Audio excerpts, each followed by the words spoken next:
Bonjour. Hola. Yeah, that really is hidden. Um, I'm really glad we're not doing a back and forth for this one. Um, okay, let's get into it. You promised some personal Oh yeah. So it's experiences. not a lot. It was just weird. So like I've said that TJ's kind of a skeptic on this Mm, kind of stuff too, and he's still gonna say that he is. But like yeah. we're sitting in the living room the other day, okay? Mm-hmm. And like everybody's in the house, Right. and I'm sitting on the couch. He's sitting in the recliner right next to the front door. Mm-hmm. All of a sudden, it sounded as though somebody was like violently jiggling the doorknob on the front door, and then Mm. the door opened. Oh. And like my immediate thought was like Easton's been big on going outside and like riding his bike or jumping on the trampoline or whatever lately. Mm-hmm. He got a new bike. So like he's all about that bike life. Mm-hmm. He out there doing the absolute most on this thing. Yeah. This is like bike number 3, by the way, in the Oh. past couple of years. 2 or 3. He keeps breaking them. I don't Mm. think he's going to on this one. And if he does, this one is going to be a little bit easier to fix than the last one that we had. Gotcha. Um, but I thought immediately, my thought was, oh, it's him coming in. But then I realized, no, he's in his room. And like, I Mm-hmm. even like looked, leaned over to look down the hall, and I saw him in there. Yeah. And I was like, that's odd. And then like I looked over at TJ and he's looking at me and I was like, Easton's in his room, and he goes, that sounded like somebody was like, you heard somebody jiggling the handle to Yeah. because my doorknob is not easy to open. Not getting TJ going, hold up. Yeah. Wait a minute. I was like, Something ain't right here. even that got his attention. I I'm was gonna like, light that was an odd. incense. And it's not even like the wind was like, the wind may have been up because it has been hella It's windy, been very windy. but like it not enough to like jiggle a metal door knob. It's not even a handle, it's a knob. But it straight up open. It was so weird. So weird.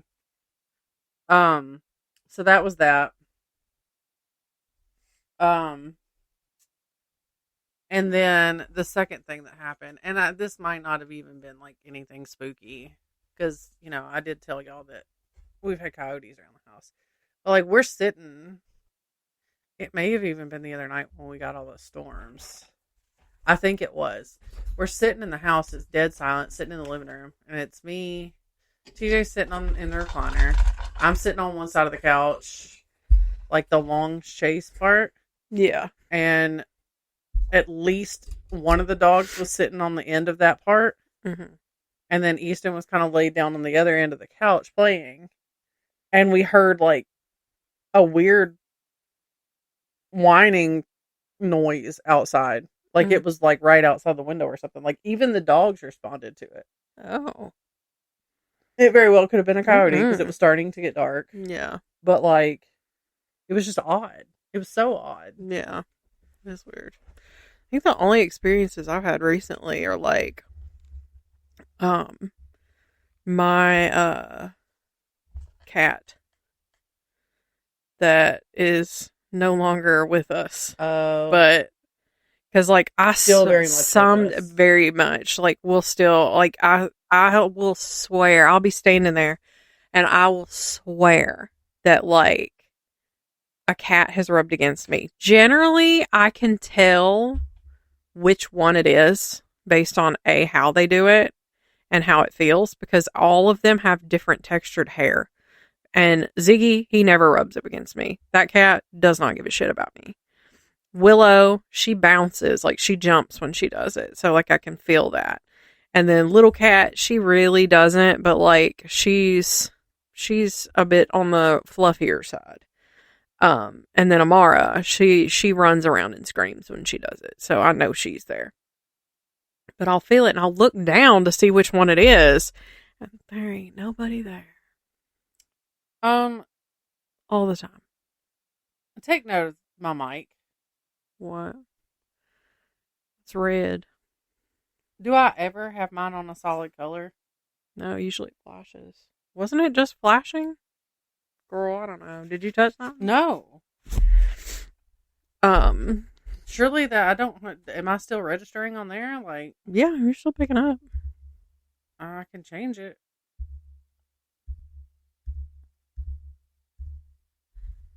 Because usually it's on this, right? Yeah.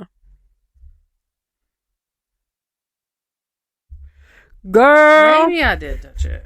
I don't know.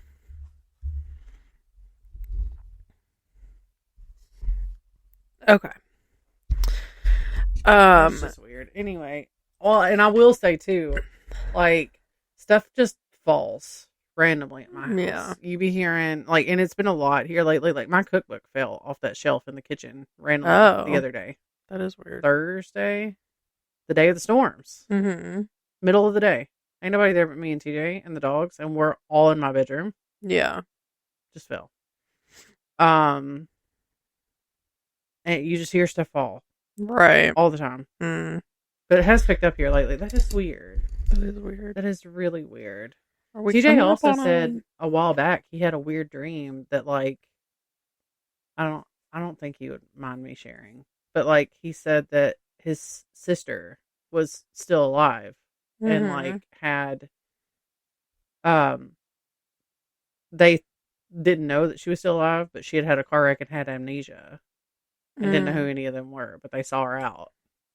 I was like, that's crazy. That is crazy. He doesn't dream often. And he doesn't remember them when he does. We are encroaching on... Girl, everything right now is in Aries. We just went through a new moon. We're waxing crescent. We're at 4% right now. Wow. So that could be... Maybe that explains a little bit. But also, like I just said, literally everything's in Aries. Yeah. Nobody likes an Aries. Especially not me. Sorry if that's what you are. I'm sure you're pleasant. Not me as a Virgo. But in our experience, the Aries that we have experienced, have not been great. Anyway, male Aries is not specifically. Not it. All right. So I promised a short story and I delivered. And I had started a completely different story. And this one I started writing like months ago. And then last night I was, at the tail end of my procrastination nation over here. And I was like, I don't like the other story I've been writing. It needs work that I just don't have the spoons for. So I was like, let me dig out this story because I like this story and I liked where it was going. But I was like, I feel like this is definitely at least like a 2-parter maybe. So you're going to be left on a cliffhanger. I'm going to go ahead and tell you that. I don't know. I haven't read this ahead of time. Yeah. FYI, so and I did go through and redo it just a little bit and tweaked it to where it's a little bit more 2-person friendly. And so it's a little bit easier to read, like, formatting wise, because this wasn't originally written for the podcast. This was just originally written for my, spooky stories that I was working on there for a while. And I think whenever I do the next part, I will write it in a better format. I wish I had the discipline to sit down and do one of these. What I like doing my process for these is I will take writing prompts, which I have a bunch of them now. And then I will sit down and hand write the first little bit and really get the story going. And then I will, once I really get into the groove of where I like that the story is going, I will start just typing away. And then, as ADHD goes, I lose interest just as quickly. So that is one of the reasons why this is a 2-parter, but I did round out the first part quite nicely. And it was very close to being finished anyway. So, we have a cast of characters. You will meet Claire, who is the elder sister, and then Abby, who is the younger sister.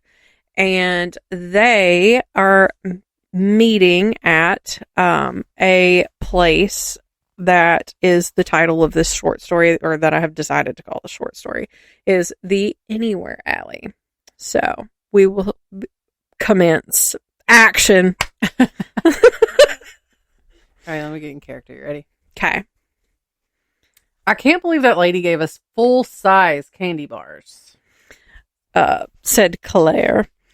I know, that is so cool. Did you see her costume? Replied Abby. Claire suddenly stops. Looking to her left, she sees a little black kitten sitting in the opening of the alleyway. A baby. Psst, psst, psst, psst. It looks up at her with big round yellow eyes but doesn't move. Claire leans down, fingers outstretched toward the tiny creature. It's Halloween, silly. Don't you know you're a hot commodity tonight? She gently says. Oh, that wasn't very gentle, sorry. Huh? That wasn't okay. very gentle. That's okay. What is that supposed to mean? Mutters Abby, trying not to scare the kitten. Well, people are mean to black cats on Halloween. Claire answers, finally reaching the unmoving kitten. Her fingertips brush across its forehead just as it turns to run down into the alley. Wait, where are we? Abby asks as Claire starts to follow the kitten, who runs to a doorway to sit, looking over its shoulder. It's Main Street, isn't it? Claire says over her shoulder. I've never seen this alley on Main before, Abby says, slowly approaching the alley entrance. Are you sure? Oh, wait. That's yours, sorry. Yeah, that's what I said. Like, next time I'll be sure and, like, make this more two-person friendly. Are you sure? She asked trepidatiously, taking a step toward the alleyway. I guess so. Claire says, stopping. I don't think so, Abby replies, pulling her phone out of her pocket. She taps open her map and checks her location. There is no alley here, Abby says, confusion in her tone. What do you mean? We're standing right here. Claire says. I don't know. It's not showing on my map. I'm not sure how I feel about this, replies Abby. Claire pulls her phone from her candy bag, opening her own map app. What the? I thought we decided swearing wasn't cool, Abby interrupts. Shut up. Where are we? Claire says as she turns to see where the alley leads, spotting the kitten still sitting in the doorway. Meow, it purrs. I didn't know how to, like, word that. It purrs a little meow, a nice little gentle meow, seeming to invite an interaction. Claire drops her phone back into her candy bag, stepping forward. Where are you going? Asks Abby. I want to keep that kitten safe tonight. My mom won't mind, answers Claire. Besides, we must not have good service, and our locations haven't updated. Maine is probably at the other end. Abby, concern showing on her face and in her voice. There is no way we got that turned around. We were on Main. A breeze ripples through the alley, and the kitten darts to another doorway, further in. The door's window is lit, unlike the previous door. Flickers of firelight are obvious, and the cat purrs another gentle meow. I don't think we should be here, says Abby, trying to refresh her location. It seems safe enough. These two just seem like idiots. Right. Claire says as she approaches the doorway. Claire has always been the more adventurous sister. The kitten scoots through a cat door and purrs another meow. Maybe this is his home. We should get out of here, beckons Abby. Claire, being the eldest sister, could hear that Abby was getting scared. 8-year-olds can be such scaredy cats, she thought to herself. Rolling her eyes, Claire says, Okay, come on then. Heading back toward her sister, Claire looks up to see that the end of the alley has vanished. Not wanting to spook her sister, Claire says, Let's go this way. I want to see what all's here. I've never even noticed this place before. Stretching her hand out for Abby to take. Abby, suspicious of the gesture, disregards her sister's hand and walks past her. Okay then, let's just get out of here. This place is giving me the creeps, Abby says as she passes. It's Halloween night. Everything is supposed to give you the creeps. Claire says with a nervous laugh. Meow comes from the doorway again, an open sign now swinging in the window. Oh, what do you think this place is? What do you think if we pop in and make sure the kitten's okay to stay then, and then we can head home? Asks Claire. Abby just looks at her and mutters, fine, not wanting to show her own nerves about the situation. Claire reaches for the doorknob and it turns. She pushes the door open slightly. I did not word that correctly. And the kitten skitters through the entrance. Hello? She says as she opens the door. Excuse me, get out of here. She says as she opens the door. I'm scared. Can we just go? Abby says from behind her. Happy Halloween! Come in, says a voice from inside the shop. Claire pushes the door open further, and the kitten purrs another meow from the lap of the shop owner who is sat on a stool at a glass cabinet counter. She is a round-faced woman with very long red hair made up of cascading loose curls. What can I help you ladies with tonight? She says with a hint of a southern accent. We were just making sure that little one was safe, says Claire, relaxing a bit. The scent of lavender and patchouli in the air. Oh, she's as safe as can be in here. No one's going to get you as long as you stick with me, kid, the woman says. I'm Claire, and this is my sister Abby. I took her out trick-or-treating tonight, and we seem to get a little turned around. We were both trick-or-treating. Don't let her fool you. Since she turned 13, she likes to act like she's too cool for kids stuff, but she secretly still loves it, Abby says, moving toward the woman and the kitten. Well, I may be grown, but I do love the magic of Halloween myself. Keep that alive within you as long as you can. I'm Elva, and this is my magical bookshop. Claire looks around for the first time, seeing shelves upon shelves of old and some newer books stuffed from ceiling to floor. What kind of books do you sell? Elva looks up at Claire and stands. Handing the kitten to Abby, she says, her name is Noir, and she is my familiar. I have never seen this cat before. How is she familiar? Abby asks, gently taking the kitten in her arms. Elva has a warm laugh that envelops Claire like a hug. No, she's a witch's familiar, and she came to help me be a witch, says Elva, patting the kitten on the head gently. You're a witch? Abby asks. But aren't witches supposed to be green and ugly? Elva laughs again. Oh no, we can look like everyone else. Who is we? Claire asks softly, looking around.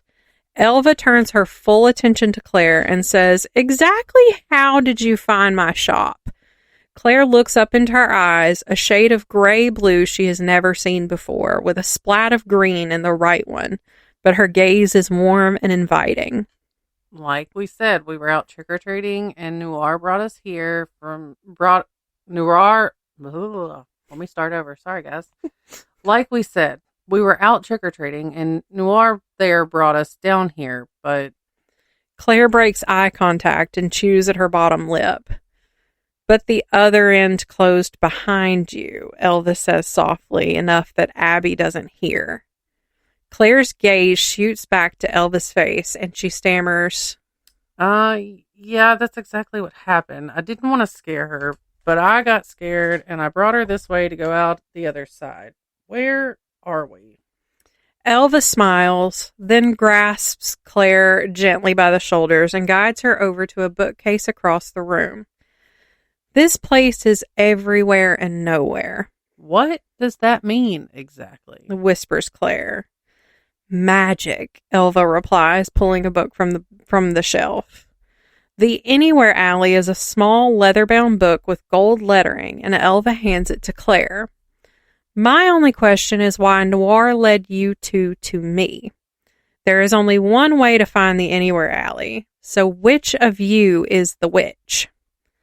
Not me, shouts Abby. Mom would kill me, and I like being alive. It's got to be Claire because she loves spooky stuff, and one time she made me eat one of her potions and got in trouble for it. I stammers Claire, hoping to interrupt the embarrassing story Abby was about to continue to spill. I see, Elva says with a smile. Please, take it. I've been saving it for just the right person, and I think that person is you. But I don't have any money to pay. Claire begins to say, but Elva interrupts. Abby, did you hear me ask her for any money? No, you told her to take it, Abby replies, spotting a cushy armchair in a corner. Abby walks over to take a seat with the now sleeping kitten in her arms. What time is it? Mom said we have to be back home by 9:30, she asks. Claire pulls her phone out of her pocket, which there's a little continuity error here because earlier it was in her candy bag, noting that there is no service here. It's only about 8. We should be okay, she tells her sister, stuffing it back into her pocket.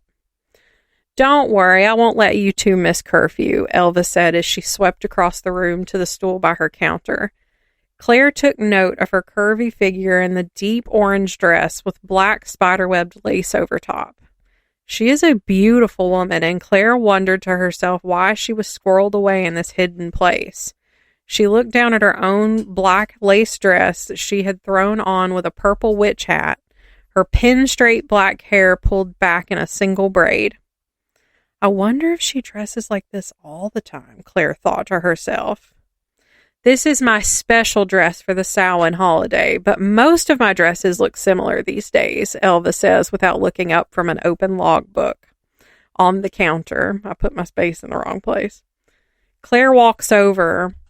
How? She starts to say. All in due time, child. This won't be your last time here, Elva says, looking up into Claire's eyes. You should both be running along now so your mom doesn't get upset with you for being out late, Elva says matter-of-factly.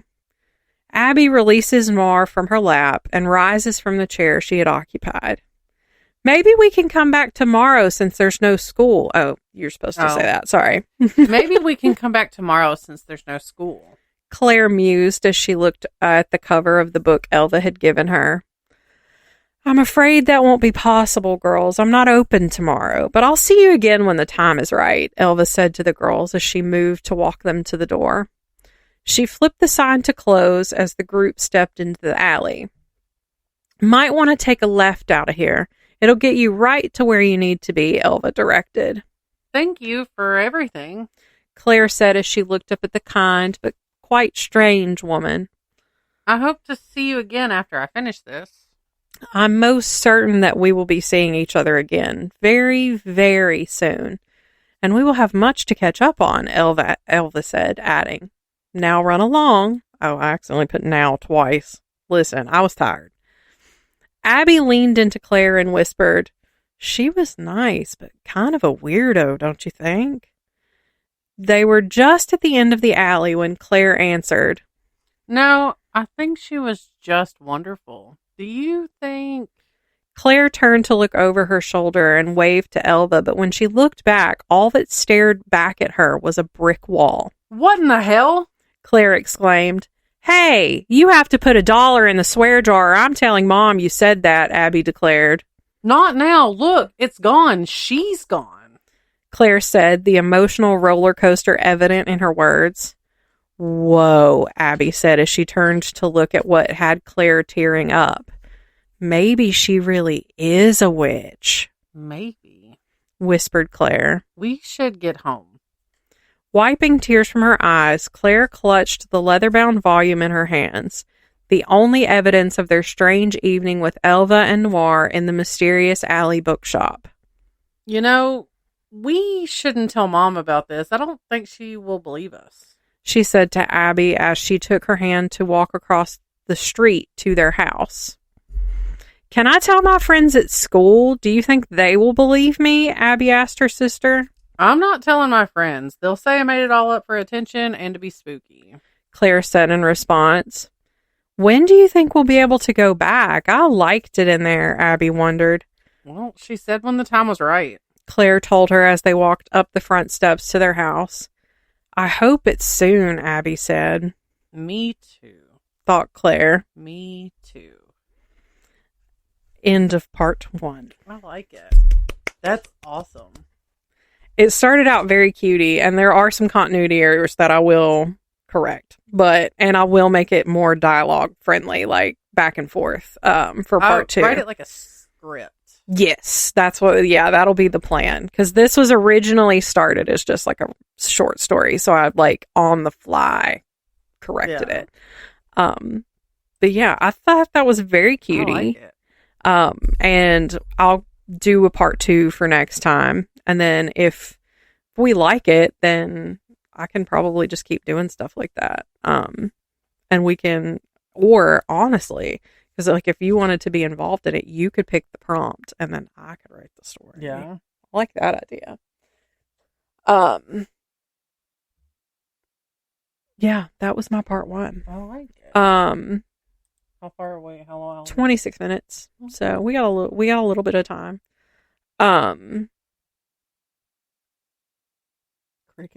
Crickets. Honestly, it's almost 1 a.m. I'm fine with it being a short episode. Right. What is our nonprofit this month? Our nonprofit this month is the Lupus Research Alliance. Again, they're out here trying to free the world of lupus and using science to do it. Putting people with lupus at the center of all they do. The Lupus Research Alliance drives the discovery and development of next-generation lupus diagnostics and curative treatments through innovative research and collaborations.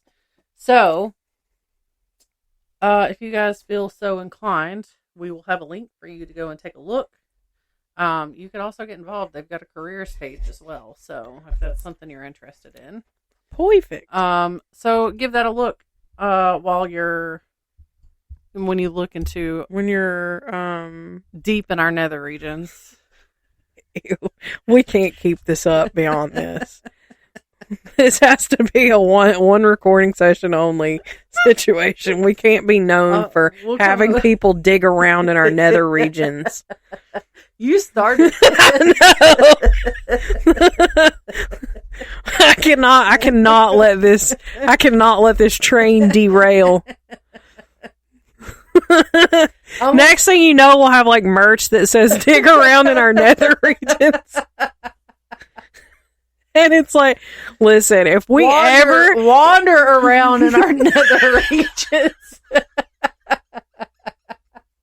Our nether regions are weird. I wandered around their nether regions t-shirt. Hold on. I wandered around their nether regions and all I got was this t-shirt.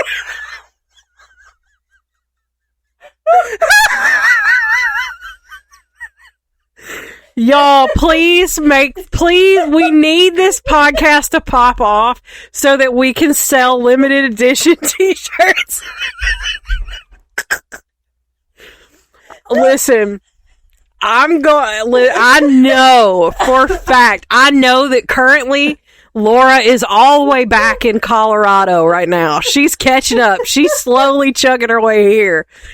I know without a doubt that Laura is going to want I wandered around in their nether regions and all I got was this t-shirt. Meanwhile, I've got Megan who just picked up what's please, girl, hit me up with your t-shirt size at Britter Center. Find me.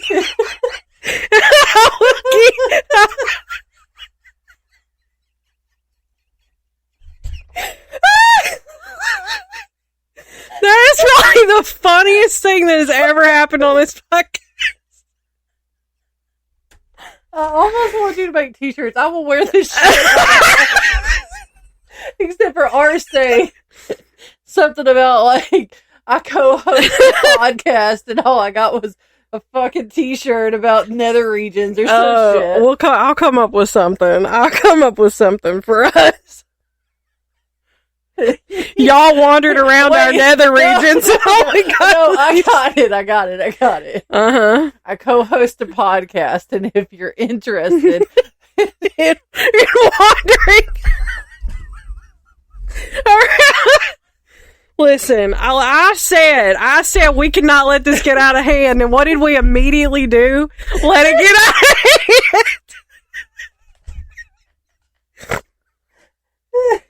Listen, it's got to have our logo on the left chest, right? And then on the back. Wander around my nether regions on Facebook. Instagram. So it just has our Spotify. It's just got all of our ads. No, we've got that QR code. Oh my fucking God.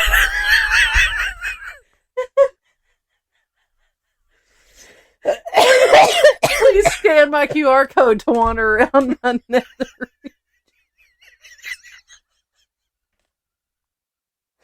We're gonna get so many notifications of scans of our QR code when it's been crickets for so long. If we start wearing something that says it, but people are gonna think we're just gonna go to an OnlyFans. The community Facebook pages are about to pop. We need stickers. Catch me on Canva tomorrow. Catch me on Canva tomorrow.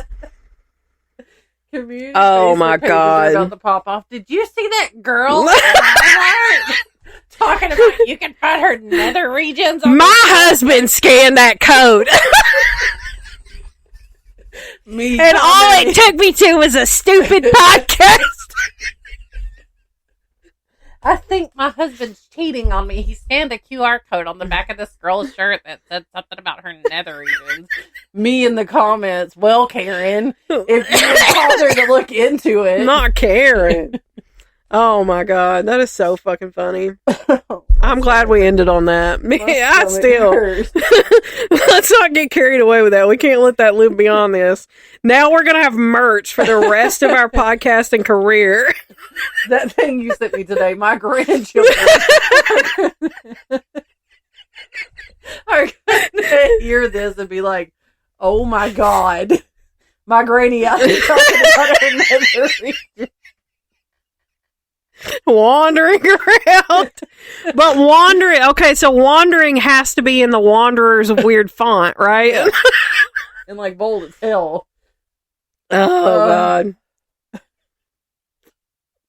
Wait until I tell Daniel about this. He's going to be like, please upload this and have it slated to go tomorrow. He was going to be like, I can let TJ listen to this. I'll go ahead, like, because I use this laptop, I'll go ahead and schedule them. So it'll be scheduled tomorrow. You can listen to it on the app. It won't have a description or anything, but. Oh my God. My stomach hurts so bad. Lord. All right. Anyways, down in our net, how did we go from like, oh, it's 26 minutes. Now we're at almost 34. 10 minutes of us laughing. Anyways, down there in our nether regions. I started, my throat, my voice has been going for like an hour already. So I'm already hoarse and now I'm coughing. I heard nothing. Never mind.